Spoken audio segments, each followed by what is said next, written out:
What if I just like, you know, because it doesn't even look that bad. Like I kind of look kind of cute. Like, okay. Hey guys, welcome back to Minnie's Clubhouse, or welcome to Minnie's Clubhouse if this is your first video. Today, as you can tell from the title, we're going to be talking about like just things to keep in mind when traveling to South Korea, apps to have, and stuff like that. But before we get started on that, just to kind of piggyback off of what I spoke about in episode 1, I was talking about all the documents that you needed for South Korea and to become a teacher over there. I've finally sent it off. So it is now on its way to Korea. I sent it off yesterday, November 7th, and it's supposed to be there on November 9th. So hopefully it gets there without any problems. Unfortunately, you have to use either FedEx or DHL to send it because UPS and USPS aren't reliable, I guess. So it ended up costing $80 to send it. I finally got back my apostille documents from the FBI. So in total, that took 8 weeks and 3 days from getting my fingerprints, sending my fingerprints, getting that background check back, and then sending that off to be apostilled. 8 weeks and 3 days. So I finally got that back on like December 1st or something like that. And I was ecstatic. Like, I was like, yes, I finally got it.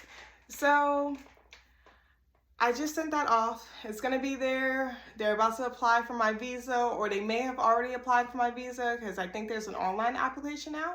So it's either one or the two, but fingers crossed that gets done quickly so I can buy my flight tickets because I'm not packing until I have my flight. I don't care if I don't get my flight until the day before I leave. I'm not packing until I have my flight. So yeah, but let's get into today's episode right after this short little clip.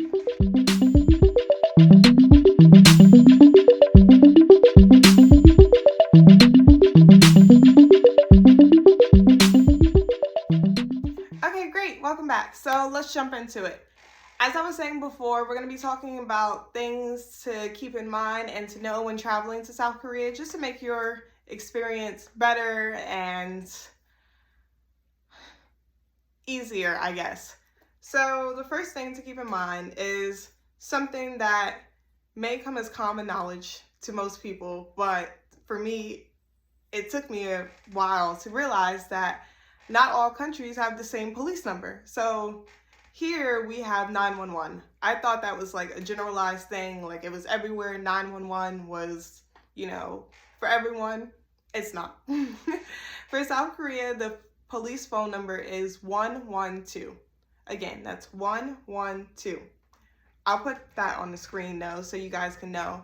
But if you ever run into an issue in Korea and you need to call somebody because something has happened, the number is 112. Okay. So that's one thing. And let's jump into apps. So I have been using Kakao Talk to speak with my advisor, to speak to the person who's going to be helping me with my visa, to speak to other foreigners or people from the US who will be going to Korea in February to teach English. So we're all like on this app together, and Kakao Talk is actually something really big in Korea. I haven't heard of it until my advisor told me to download it, and after looking into it, Kakao actually has many apps. And I keep looking down at my screen because my computer's right here, just so I can give you guys like the right information. So yeah, if I'm looking over here, that's what I'm doing.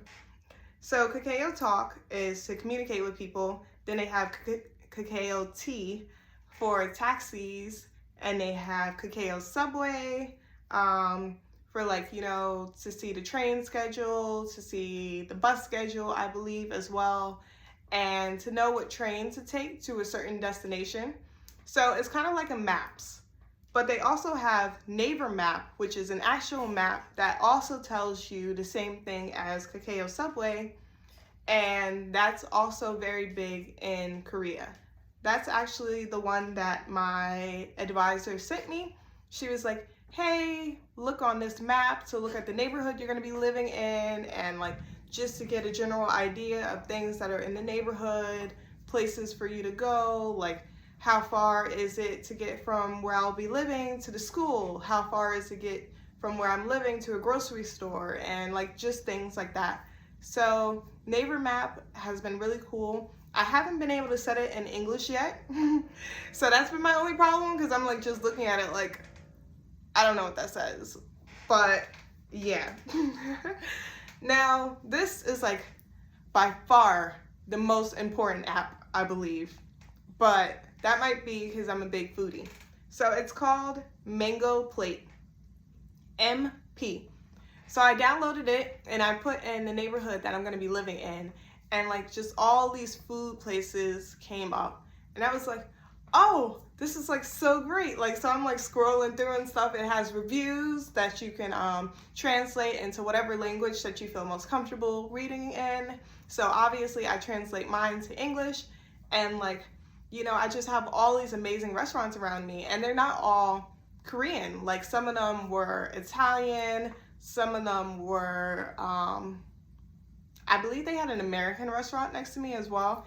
Obviously, I want to branch out and eat new things and stuff, but it's also nice to know that if I wanted to get a hamburger or something like that and stuff, like I also have American, Italian, German, and da options, you know? So that's been great. Next, drugs are illegal in Korea. Even if you see somebody on the street selling them and stuff, and they're like, hey, you want to buy this weed or something, like, just know that you are a foreigner traveling to a new country. So, you know, they get caught, they get jail time, they're from there, like, they're fine with that. Hey, cousin, come pick me up, set bail for me and stuff like that and stuff. You don't have anybody to call. So I wouldn't be buying anything. I wouldn't be taking anything over there, because for us, it's long jail sentences and heavy fines. And I don't want to pay that. I'm sure you don't want to pay that. So like, just don't even try it. I'm not going to try it. Next, I have been studying Korean. So let me just spit a few words at you. 안녕하세요. 감사합니다. 아니요. 네. 안녕히 가세요. Which means goodbye. But I might be saying it wrong. 안녕히 가세요. Yeah. So anyway, I'm learning Korean. It took me 2 days to learn the alphabet. So the first day I worked on vowels. So a, ya, o, yo, u, you, e. So the first day I worked on vowels. The second day I worked on consonants, which I'm not about to say because like I probably sound dumb when I'm saying it. So yeah.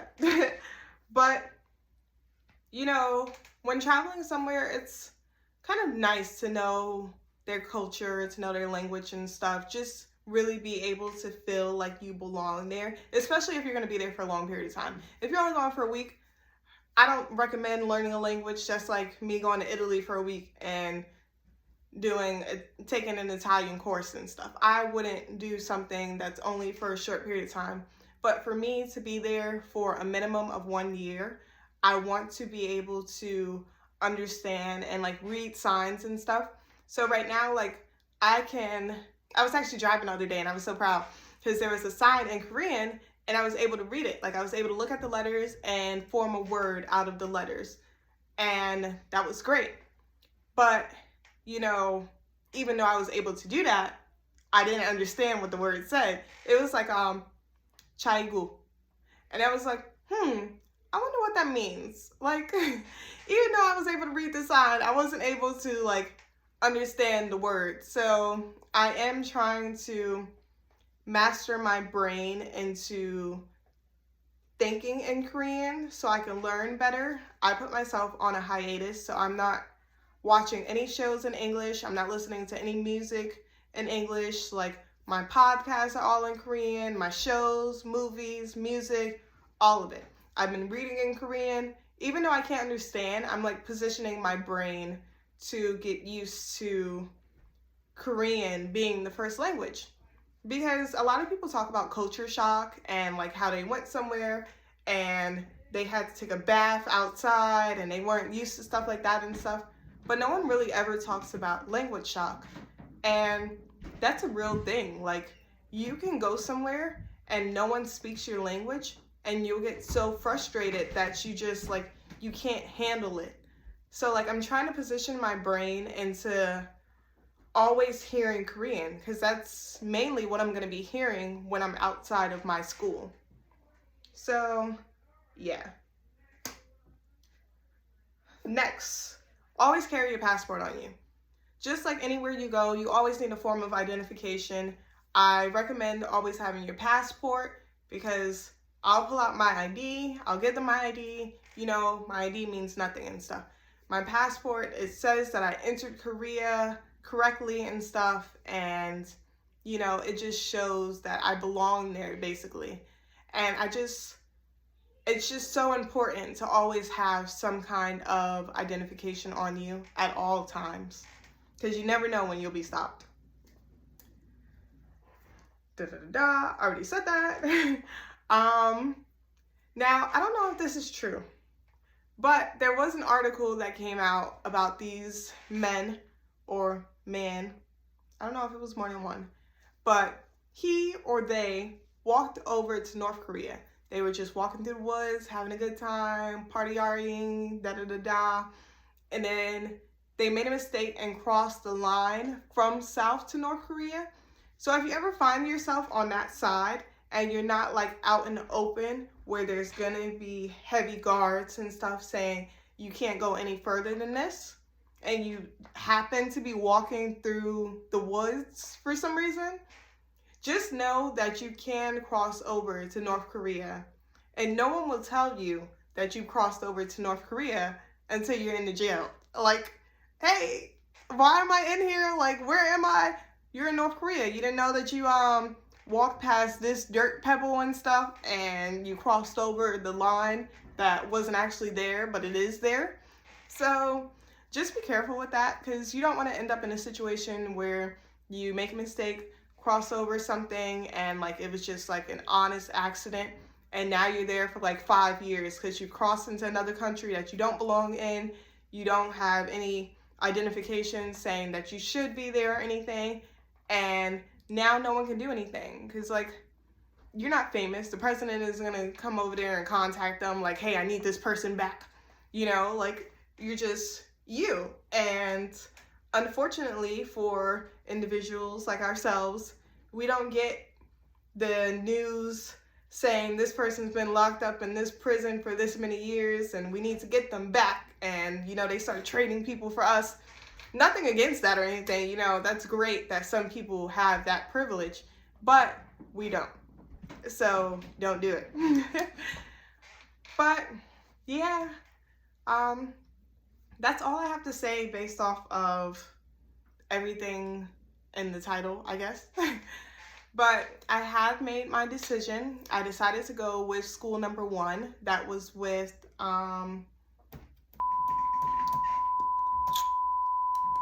you guys know what I'm talking about, but I don't know what I'm talking about. It's not EPIK. Oh, that's with Korea. So I've decided to go with that school, and I decided to go with Korea because I know that once I get there, I'm gonna have help, and there are gonna be people that stick with me the whole time. So whenever there's an issue, I can contact them, and I won't be scared or uncomfortable in any way. The other program, like I emailed the guy to set up a meeting with him, and you know, he texted me back a couple of days later, yeah, let's set up a meeting for this time, blah blah blah. And he never met me. Like, you know, we didn't do that video call that was scheduled, and I found that unprofessional, and I just need people who are reliable. So I decided to go with Korea. So I will be living in Budong. So if you ever find yourself out there and stuff, just like text me, because I'm gonna need friends. I moved there in February, so yeah. Anyway, thank you guys for coming into Minnie's Clubhouse, and I'll see you again next week. Don't forget to like and subscribe, and music, take us out. Bye. Ayanki Kaseyo.